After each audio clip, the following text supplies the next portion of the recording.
Truck of the year 3 times in a row, that had never been done before. Then again, neither had a 12-inch touchscreen or 1,000 pound-feet of torque. Never been done before. It's just kind of our thing.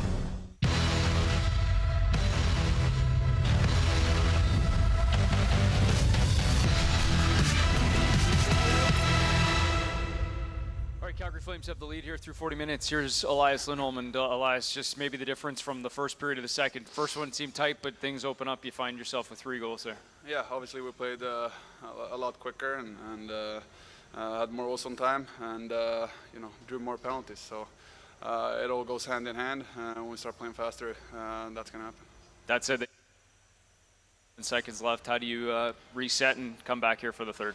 No, overall it was a good period. Obviously we didn't want to let that one in, but it is what it is. Got to regroup here and start the same way we did the second.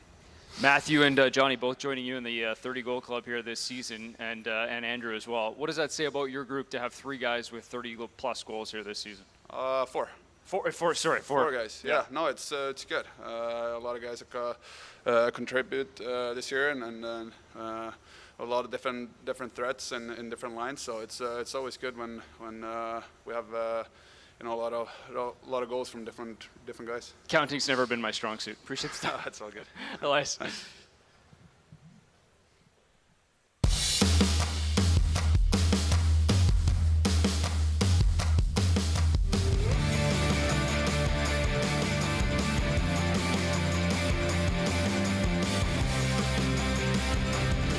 Found a way to make Coke Zero Sugar taste better than ever. Don't believe us? Taste it and become a believer. Go on, try it.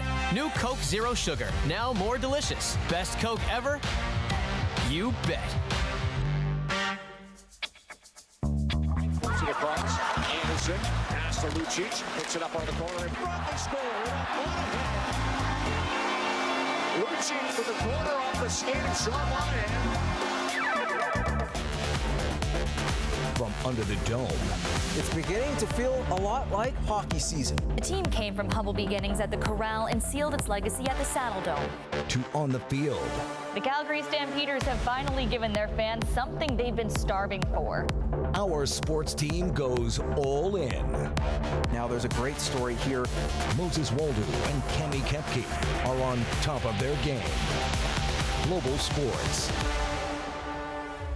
Before the podiums, before the photo finishes, before the cheers, the cowbells, the 5 a.m. training sessions, there was a dream and sporting life.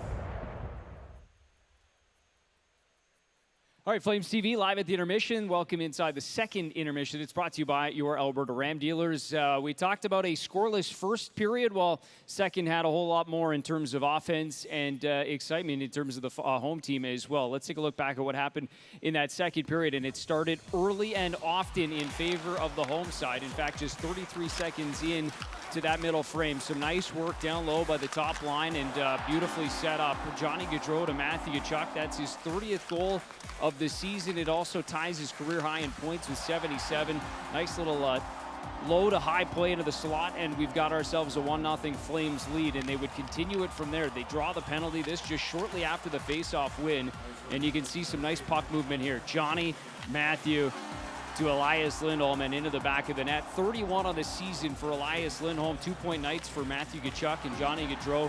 Quickly 2-0, just 3:35 into that middle frame, but we get a little response back at the other end. This was a short-handed stop by Jacob Markstrom, who robs Clayton Keller off the backboards and then right to Keller, who stops it and then fires it, but it was too late because Markstrom was over and makes the glove save. That keeps it a 2-0 hockey game, which was great because it would lead to some more offense for the Calgary Flames. Nikita Zadorov springs Gaudreau, he keeps, and then scores on the breakaway. Had Blake Coleman there with him.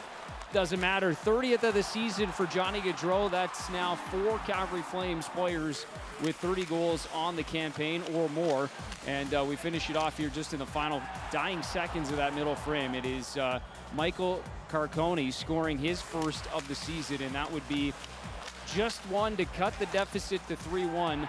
Calgary Flames do still have that 2-goal lead, though, as we enter the final frame, but a dominant middle frame. As you take a look at the shots on net, 15-4 in that middle period. Now 21-14 overall in favor of the Calgary Flames. A similar situation is 1 point up, 3-1 on the San Jose Sharks. They talked about having that killer instinct, and we'll see if they can have that here in the third period as they now look to finish this one off against the Arizona Coyotes. Let's take a look at what's happening around the National Hockey League here on this Friday night. It's a more quiet night across the NHL, just 4 games on the out-of-town scoreboard, and outside of here in Calgary, a couple of games already final, and a couple more coming. New York Rangers get a big victory as they continue their hot streak as well. Andrew Kopp scores his first goal as a member of the Rangers. 5-1, they end up beating the Pittsburgh Penguins. Chris Kreider has 2 goals in that game, now second overall in the National Hockey League. Washington, that was final as well over Buffalo, 4-3. Ovechkin scores in regulation as well as in a shootout for the victory against in Washington over Buffalo,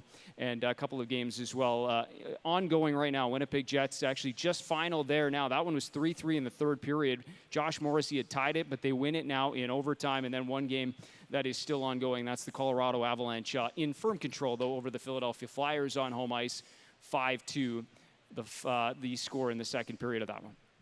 As for us, well, we know it's a 3-1 Calgary Flames lead, the second game of this 6-game homestand. They'll look to finish it off here in the third period. Upcoming puck drops coming up next. We'll be back on the postgame show coming up after the game.